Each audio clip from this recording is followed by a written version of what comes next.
Heavyweight boxing fans, what's the deal?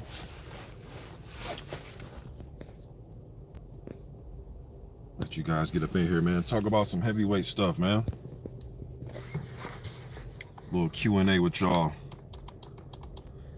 I know I never make it public when I'm going live. I just pretty much just turn it on and go live without no set date, man. So hopefully some people show up. If not, then I'll probably just end this, man. But just want to do some Q&A.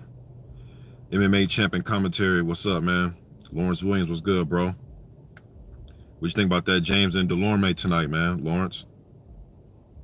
I'm pulling for the hometown kid, man. You know how I am about my Minnesota Cats, man. So hopefully, you know, Jamal can pull it out. The Architect one was good. M. Reynolds, what's up, bro? I ain't seen you in a minute. Black Guy was good, man. You think it's 50-50? Y'all think James and Delorme's 50-50 tonight? Man, I know I told the story a million times, man, but hey, it's one of my boxing stories, man. But the first gym I ever trained at, when I actually went to a boxing gym to train, Bruce Goals was good. Was actually the Circle of Discipline over in South Minneapolis. This was 2010. I was 29 years old. Yeah, I was going to be 30 at the end of that year. So I was 29, 30 years old. So it's the first time I actually been in a gym. Now, I've sparred in the backyard and slap box with my college teammates and high school teammates in basketball. I've done stuff like that, but actually at a gym, in a real gym, I put on gloves, you know, sparring with, you know, my homeboys around the neighborhood. But I'm talking about a real gym, though, it was 2010. And it was Circle of Discipline, and that's the home gym of Jamal James and Javante Starks and Robert Brandt. I seen Rob Brandt. He down there and he training with Terrence Crawford, because I follow Rob on Instagram and I see he's out with Team Crawford. Rob has trained with Spence and them too down there in Texas. But anyways, when I first seen Jamal, man, I was like, he's tall. I'm 6'5", so Jamal, he like 6'2", 6'1", 6'2". Man, this dude was like 140 pounds. I was like, damn, man, like how, you know, some people just bodies are built different, man. I was going back watching Rosario, because I'm watching a lot of his fights going into this fight with Charlo. Yo, Rosario kind of remind me like of he's like a better polished, far as technique wise, like a better polished Mayorga or something like that, man, when I was watching his fights. But I seen Rosario fight a cat, what's that dude's name? Jayante Clark or something like that. But this dude was like 6'2", you know what I mean? And Willie Nelson's like that too, man. It's just funny watching guys that are 6'2", 6'3", 6'4" get down to 147 and 154 and 140. That shit's crazy, man. You know what I mean? I know Tommy Hearns was a big welterweight. I mean, we've had tall fighters in the past, but just actually seeing it up close in the gym, it's like, wow, like, how do you only weigh 140 pounds? You got long ass arms, tall. You know, but anyways, man, I'm pulling for the hometown kid, man. Yeah, Lawrence, that's him. And then when Clark got knocked out the ring, literally the only thing you saw was him, like a body go through the ropes, and you seen just feet. And then he got up and walked around like nothing happened and got right back in the ring. Hey, man, that kid showed some heart, man, because during that fight, I thought one overhand right or a big left hook was going to get him up out of there. But that kid showed some heart. Whatever happened to him, man, is he still fighting? You guys know, man, my thing is the heavyweight division, man. So some of these other weight classes I like, but I don't follow to a T. But I'm really liking what's going on with the welterweights. That's just classic weight division in the history. So is middleweight. But I like and I like the that little around that 130, 135-ish, 126-ish range, where you got like Devin Haney and Lomachenko and Tank Davis and all them cats, the Garcia cat. There's a few other cats. I've seen Gary Russell talking shit. You know what I mean? I love to see that little group of guys right there. I love to see them fight, man. They need to get in there and fight. Official AJ, what's good, bro? Poss up in here, what's good, man? You said Tank got schooled by a 16-year-old MMA champion commentary. Where is that? Where is that at? Is that on the internet somewhere? And who's this 16-year-old? He must be bad than a motherfucker. I mean, not that, I don't know if that's true or not what you just put in the comments, but shit wouldn't surprise me, man. I've seen a lot of young dudes go up in the gym and beat some ass. You know what I mean? That's one thing about that I learned, man, going into the gym. Age ain't got nothing to do with nothing. I've seen some older dudes get in there and get their ass whooped. Shit, when I was sparring Rob and all them dudes was like 19. I was 29 at the time. Them dudes like 19, 20. You know what I mean? Them motherfuckers had some hands, man. So, but I'm not Tank Davis as far as my experience, right? Tank Davis is a fucking world champion. So if there is some 16-year-old giving him some problems, I like to know who that 16-year-old is, if that's true. Um, Williams, hold on. Lawrence said Clark just had a draw with a 6'7" kid, Fondura, who fought on the Fury Wilder too. Yeah, hey, I seen that cat, man. I know what cat you talking about. Is he like a Mexican cat? The big, tall, 6'7" dude that's like 154 or some shit? I think I seen that cat. Okay, MMA champ commentary says the 16-year-old name is Charles Harris. His nickname is Lola. I sparred Tank last Friday. Tank was cocky and got whooped. Oh, okay. Y'all go check that out, man, if that's true. You know what I mean? But I think it's my first time seeing you, MMA champ. I don't recall seeing you on my channel, bro. So, Adewale, what's good? Yeah, it is like Wilder being 6'7" and 208. Even the guy, man, what's my man's name that they saying that Dermani Rock is supposed to be fighting next? Carlos Negron. Carlos Negron is like that too, 6'6", and he did a lot of his amateur career at light heavyweight and turned pro and went to Olympics when like that cruiserweight. You know what I mean? So when he moved up to heavyweight, he put on a few more pounds. But as far as the heavyweight talk, man, nothing really going on right now at this minute, man. I was on Instagram, I seen Pulev. Pulev is in shape. That's one thing I'll say about Pulev, man. When this AJ fight happens, that dude's going to be in shape. Now my thing is, where would his weight be at? See, the thing with Pulev, when he does weigh a little bit more than what he usually does, it seemed like it's planned, right? Because he was about 240 when he fought Huey Fury, and my thing with that was he's probably 240 because he knows he's gonna have to chase Huey around the ring a little bit. He was 247 when he fought Klitschko. He was like 255 in some other fights prior. You know, so Pulev's always in shape. I will give him that. I'm just curious of where is he going to be a little bit lighter, a little bit heavier. I think he might be around that 245-ish. Not too light because I don't think AJ is going to move around, and not too heavy because he just don't want to be a standing target, but enough to where he's, you know, where he can battle on the inside, push and shove, use his shoulders and forearms to push AJ and rumble with them. As you guys know, I did a video the other day and I said that AJ is pretty much giving us his game plan.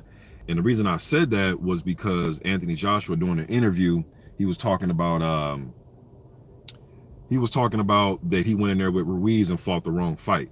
He was saying that Ruiz is the type of guy you can't go in there and just slug it out with him. You got to use your jab. Pretty much what he did in the second fight. That's what Anthony Joshua said. Then he said that Ruiz made the mistake fighting him in a rematch, trying to box with the boxer, or pretty much box with the outboxer when you're the shorter guy with shorter reach. And you want to get on the inside or get mid-range so you can use your hooks, uppercuts, overhand rights, and body work, right? So with AJ saying that and with him applying that, my thinking is AJ, if he has that same mind frame, he's going to go into a fight with Pulev trying not to do what? Jab with the jabber, right? Although I have seen a guy like Carl the Truth Williams, right? When he fought Larry Holmes. Look, Larry Holmes, in my opinion, man, that's the only fight that I can remember off the top of my head where I've seen Larry Holmes get out jabbed. Now, I don't know what the comp you boxing on. I'm talking about just watching the fight and just seeing whose jab is being utilized better. It's the only fight I've ever seen Larry do that. So I don't necessarily agree that you can't go in there and fight the other guy's fight and still beat him.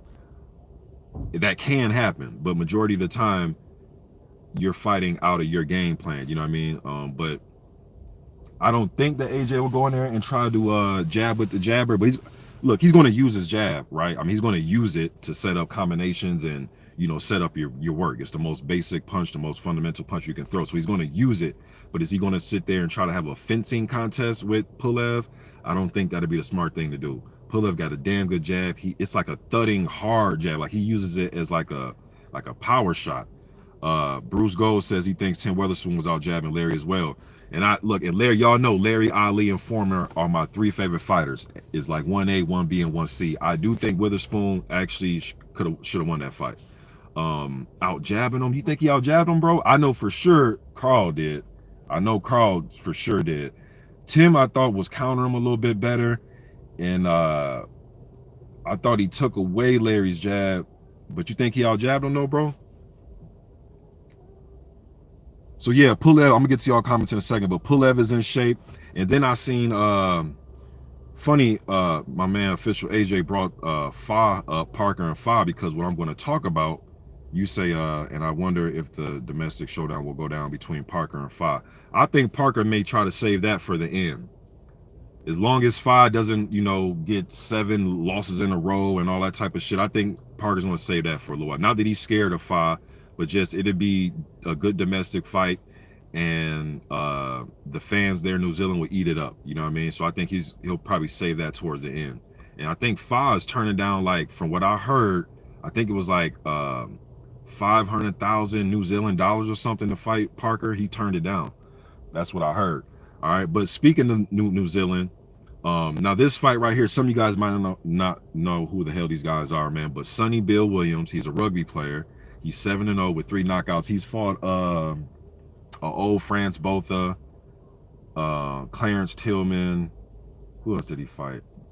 Somebody else, but he's fighting a guy named Barry Hall. They're supposed to fight at the end of the year, who's another rugby player. They're going to fight at the end of the NRL season. And it's going to be like an Australia versus New Zealand type of thing.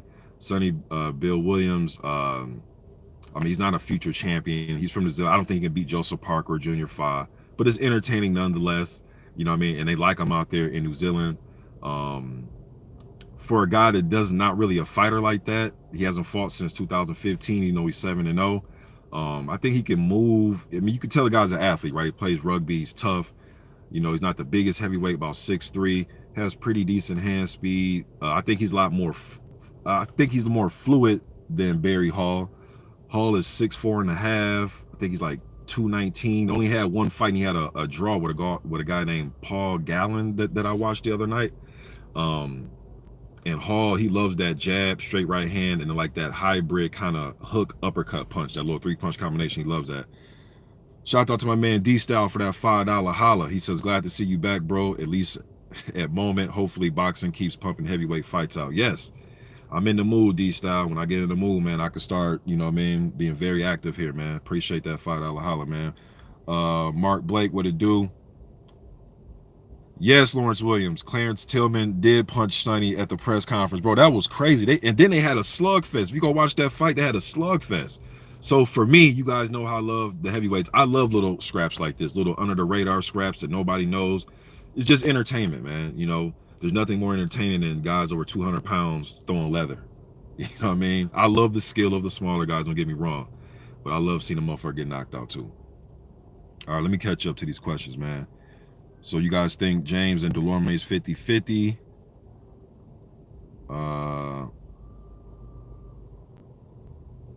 Let me see here.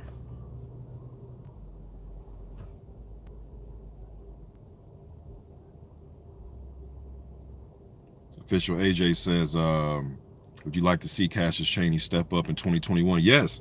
And I'm sure Cassius, I need to reach out to Cassius. I got his damn number. I might as well just text him. But yeah, every time I've spoken to him and we chopped it up behind the scenes, yes, he wants to fight bigger guys with names like Amarius Wak, to build his way up like Amarius Wak, a Ustinov, guys like that. He wants those. Well, he wanted guys like that and work his way up as he goes up. This was a couple years ago, so I'm sure now, man. We haven't texted in about a year, but I'm sure he wants to get in there with somebody. I would love to see him step up, at least take on another fellow prospect. I know people say Mr. Boxing, those fights never happen. That's BS, man. It just depends on the two prospects and where they're at. You know what I mean? Those fights can happen. Shit, AJ and White were up-and-comers at one point, right? They fought each other when they were undefeated. Israel going on Dominic Brazil. Well, Dominic had one fight or one loss at that time to AJ when he fought Israel. Israel was undefeated. But you see a lot of those fights. Joe Joyce fight Nathan Gorman, right? You know what I mean? We go on and on. You know what I mean? So those fights do happen. It's just up to the two fighters, man, if they're willing to get in there and get it on. One loss doesn't destroy your career. It is, I mean, any type of loss, especially if it's devastating, going to set you back a little bit. But if you're young in the game, it's not going to set you back too long. As long as you keep being active. Look at Martin Bakole, right? He took his loss to Michael Hunter. That's another fight, Hunter and Bakole. Hunter had the one loss to Usyk. But guys that are one loss or undefeated, they can meet each other at this time in their career. Why not? You know what I mean? So sick of this era, man, where guys want to just run around and just be undefeated. I'm undefeated, undefeated. Who gives a fuck, man? Fight who you're supposed to fight. If you lose, get it next time. You know what I mean? People just so just glossy eyed and googly eyed over being undefeated, man. Like, god damn, people think if you lose a fight, your career's over with. But but y'all love to see Cassius step up, man, and fight a Zhili Zhang or somebody like that, man. That'd be great. Or Junior Fa, you know what I mean? I love them type of fights. Let me see here. The Celtic says, big up Mr. Boxing. I appreciate that, bro.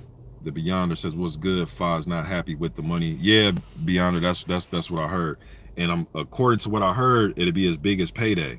But just because something is a person's biggest payday, maybe him and his team think there's more money out there that the other side isn't willing to split or negotiate.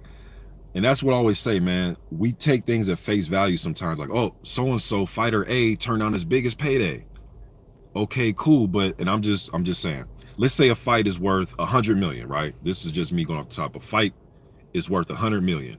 Fighter A is guaranteed 60, right? And then fighter B, his biggest payday of his career is $1 million, but they offer him 1.5 million. Yeah, he turned down his biggest payday by 500,000, but bro, look at all the other money that's on the table that he and his team think that he should be, getting a part of, especially if he's an equal draw to the point where it's a 50-50-ish type of fight. Pay that man. I understand his star value and popularity and who's putting butts in seats, but if you're fighting an opponent and it's 50-50-ish type of matchup on paper, at least pay that man. You know what I'm saying? But I don't know. That's just me speaking. I really don't know what's going on with Fa and Parker as far as why he turned it down. If there's more money out there, I don't know. I'm not a part of the negotiations, so I'm not going to pretend. But what I do know is sometimes guys get their highest payday ever, or they get offered it, but there's so much more money left on the table that if they negotiate the right way, they can get more of that money. This is prize fighting. Nobody's getting there for free. And you're worth what you negotiate, man. I'm big on that. If I was managing or something, man, we worth what we fuck what y'all offered. I'm okay. It's cool that you offered me that. Now here's my counter offer, and we're going to go back and forth until we lock into something that we can both agree to. You know what I mean? Parker is a former world champion. He does have the bigger name, so I'm not lost or confused on that part. But who knows, man? Maybe there's some money out there him and his team think that he can get. Michael Johnson says, just watch Honey from the Down Under. He's an AM. He beat Robert Torres from the U.S. heavyweight. Man, Torres, he got knocked out. Nasty, man. Who was that knocked him out? Was it Jolalov that knocked him out bad? Bakadir Jolalov that knocked him out crucial. And Torres is a pretty solid U.S. amateur too. But I'm gonna check him out, man. The rich kid was good. D Hodges was good, man. I could have swore I heard you on somebody's channel. Who was I watching, D Hodges? And I heard you on there live. But shout out to you though, man. I was watching somebody. I could have swore that was you on there. Let me see what in here. The Beyonder says Sonny wanted to fight Tyson. Yeah, that's where I heard Sonny Williams' name being mixed up with Tyson. That was earlier this year, right? Let me see what you said. He says Sonny wanted to fight Tyson, and Tyson threw shade. My bad, man. This dude was close to my car. I just looked and see he's looking at his tire. Then that shit threw me off, man. I was looking like, what the fuck going on?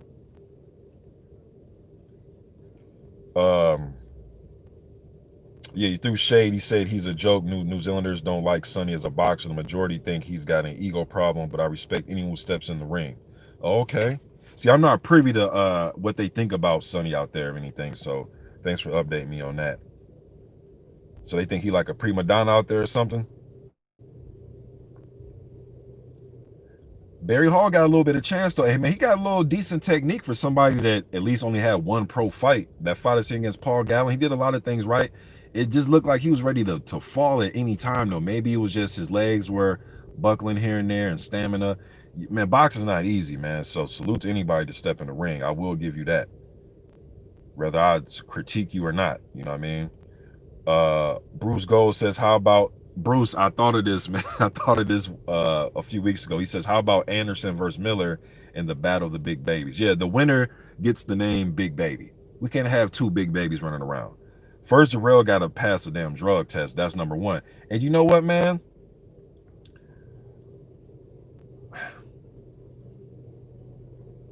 See, I think it's going to be hard to see where Jarrell's going to get a fight next.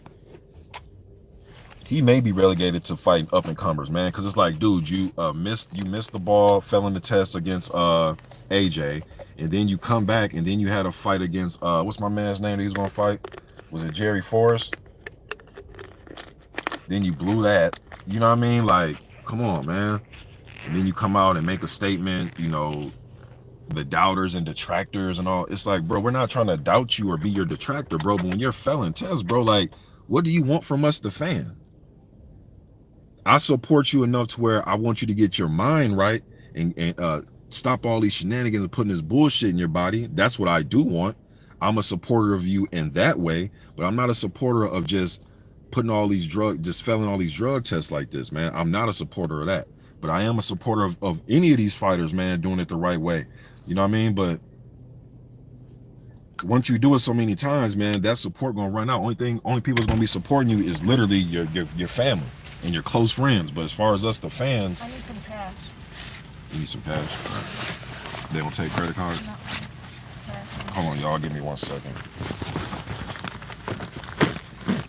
How much?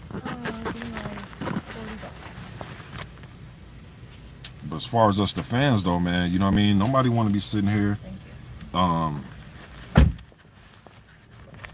sitting here just supporting somebody just failing test after test after test after test after, like, come on, man. And it's your third time, bro.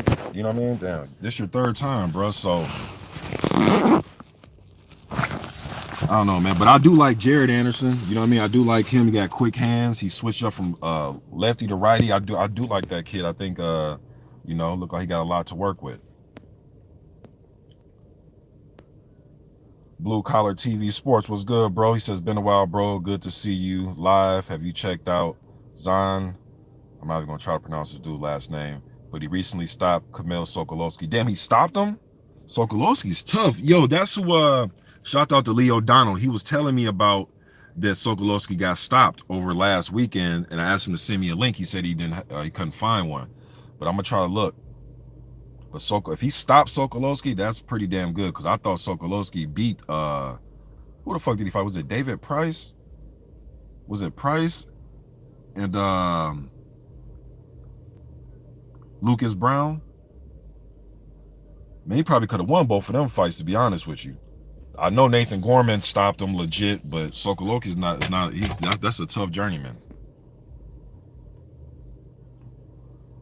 Michael Johnson says, like Cheney, but think he is chinny. Love to see him make some noise, but the best US heavyweight is Stephen Shaw. The kid, wish he get big fight. Yeah, I like Shaw. He has quick hands. The kid out of St. Louis, I like Shaw. I like Stephen Shaw. He has quick hands. Quick hand. Yeah, that's another kid that I will just want to see more of. You know what I mean? I know he's working with what's the trainer out of St. Louis, man? Cunningham? Is he still working with him? Demetrios says Trey Lippy Morrison, promising. I like Trey. I think he has good left hook like his father. You know what I mean? But Trey's another one I just want to see more of. I know he had that bad year a few years ago, man, when he suffered the nasty cut in sparring, and then he broke his hand as well that same year. And he was supposed to have some TV dates either on Showtime or there was another network that was lobbying to get him.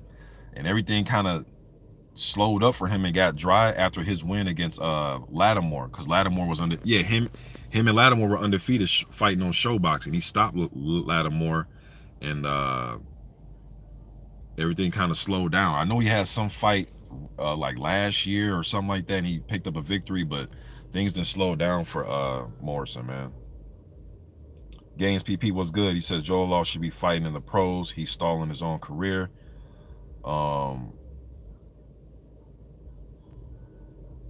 Let me see.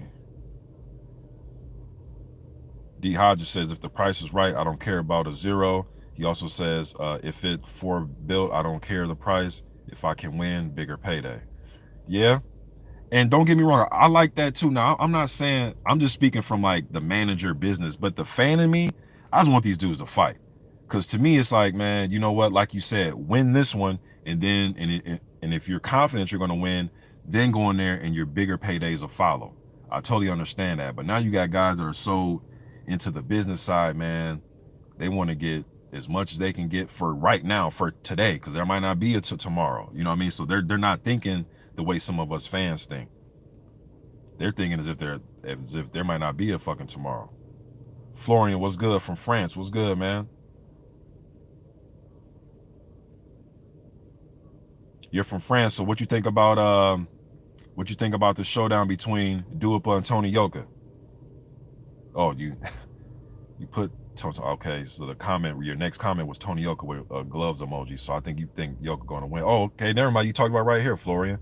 Yep. So what you think about that fight? I talked about it already. I think Yoka's going to beat him, but I think Duipa is going to try to overwhelm him with pressure and high guard, the same way he did against Helenius. Gregory X, salute, bruh.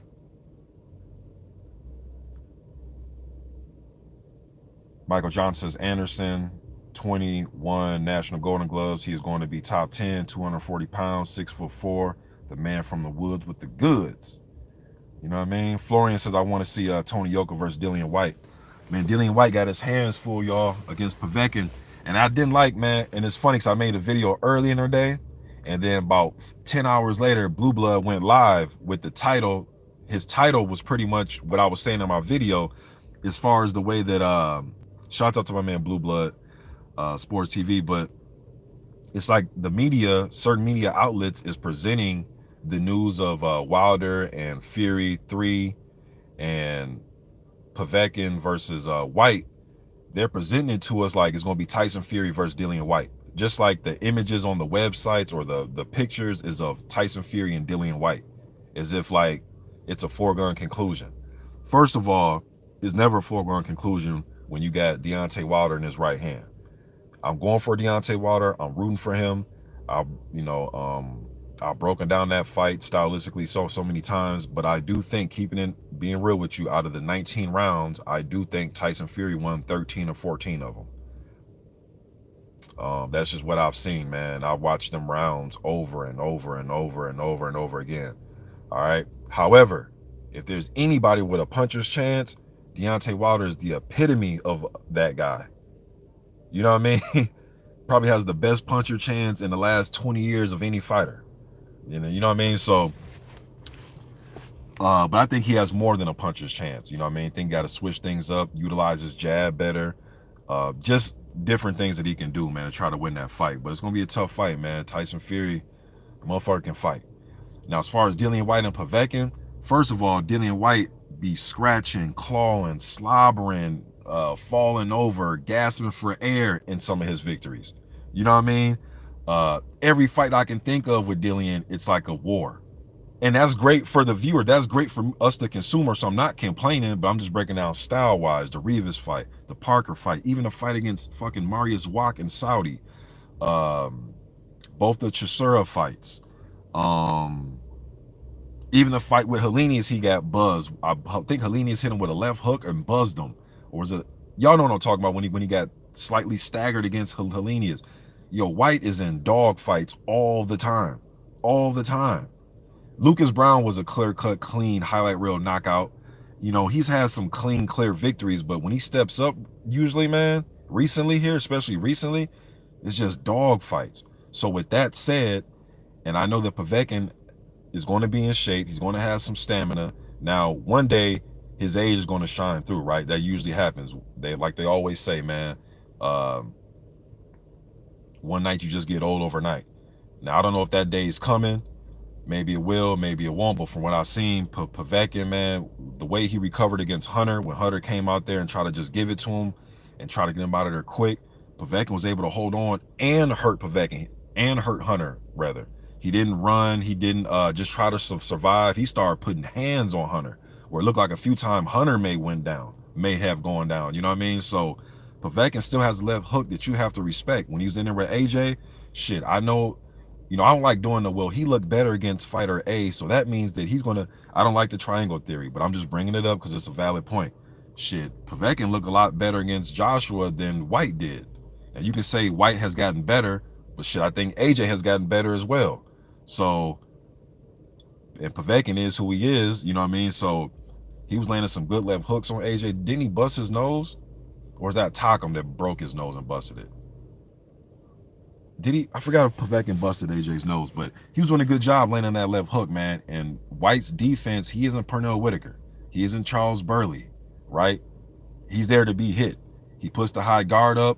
He'll use his jab and move, and he'll use his jab and step back a little bit. Dillian will do that. He can show you those looks. He did it against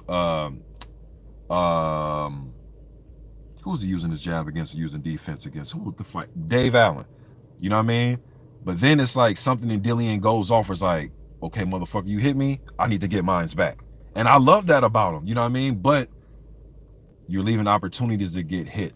And Povetkin just isn't your typical brawler where he just puts up the high guard and comes right at you. He's not like, you know, he doesn't come in like Joe Frazier. He will duck and move sometimes, but Povetkin like to use his jab and jab his way on the inside. He's a patient brawler. You know what I mean? So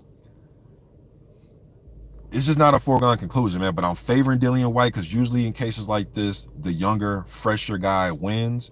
But just watching Dillian sometimes, you may think he's not the fresher guy. If you didn't know their ages and you just watch like their last few fights, to me, you wouldn't know who was the older fighter between Dillian and Povetkin, in my opinion.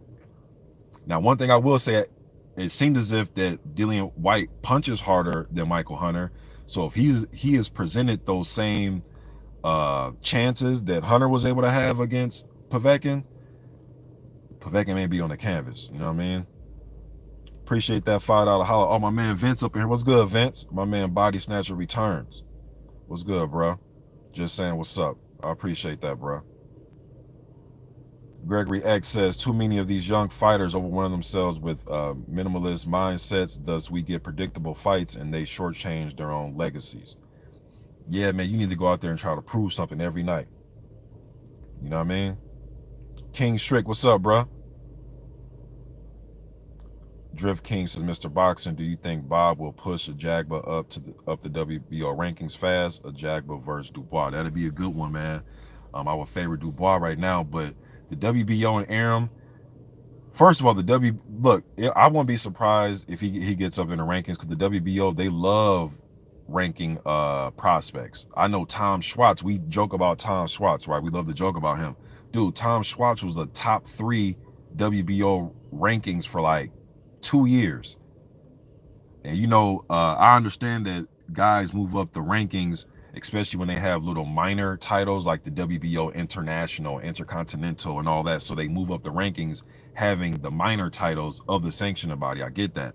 And a lot of those prospects fight for those. But dude, like usually over the last few years here, like half their rankings are all prospects. Zhang Jili and who else did I see? I know they had, even though he's not a prospect, but Kairo Toro Fujimoto was like rated number 5 at one point in the last few years. So they're all over the place. So it wouldn't surprise me if a Jagba catapults up the rankings. Even if he just beats a journeyman, it wouldn't surprise me at all.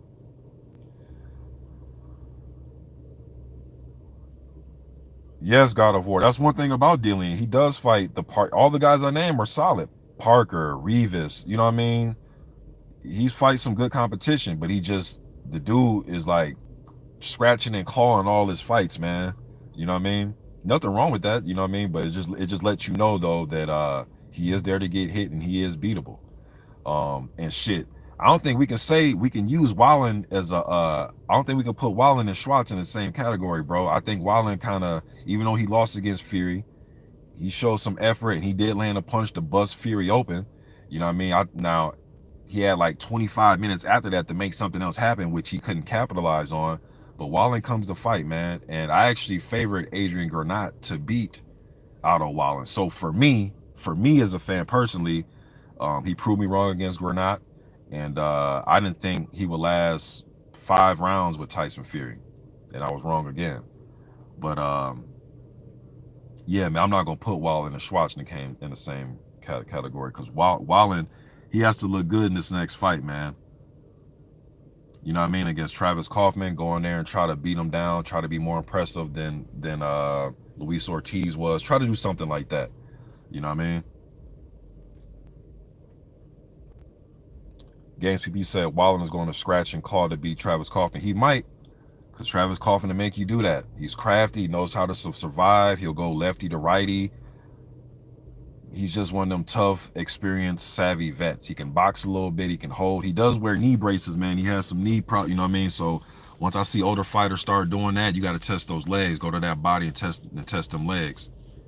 But it wouldn't surprise me if he did that against Kaufman. Kaufman's one of them type of dudes that make you scratch and claw against him.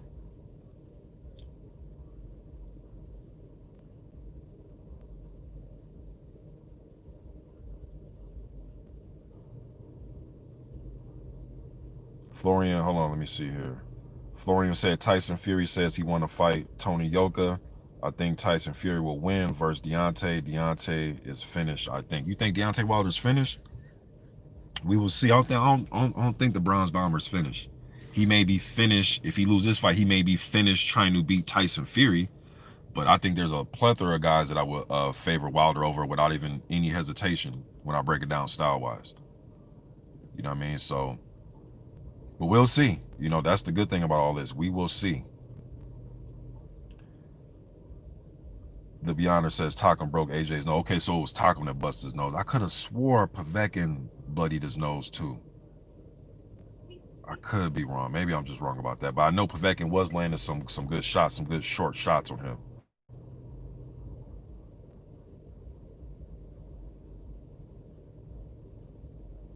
James Davies says, I agree White likes being in the trenches, but that's going to catch up to him. I feel White will lose to Wilder, AJ and Fury. That's my opinion. Yeah, White loves to be in the trenches, man. And sometimes he can get a little inconsistent sometimes when he's in close and he's fighting. Sometimes he can work the body and work really well. And sometimes he gets so tired, he gets a little bit sloppy and he'll hold and clinch. If you're fighting somebody that's not going to let you hold and clinch like an Andy Ruiz, or somebody's going to make it very difficult for you to do it, it could be troublesome for Dillian Whyte. And I think he needs a little bit of room to let that left hook go too. Salute to my father. My dad's up in here. Love you, Pop. Yeah, I cut my hair. Are you still live? Yep. All right, y'all. I'm about to get up out of here, man. Got to get this stuff up in the car. Just wanted to go live with y'all for a little hot second, man. Till next time, y'all be easy. I'm gone.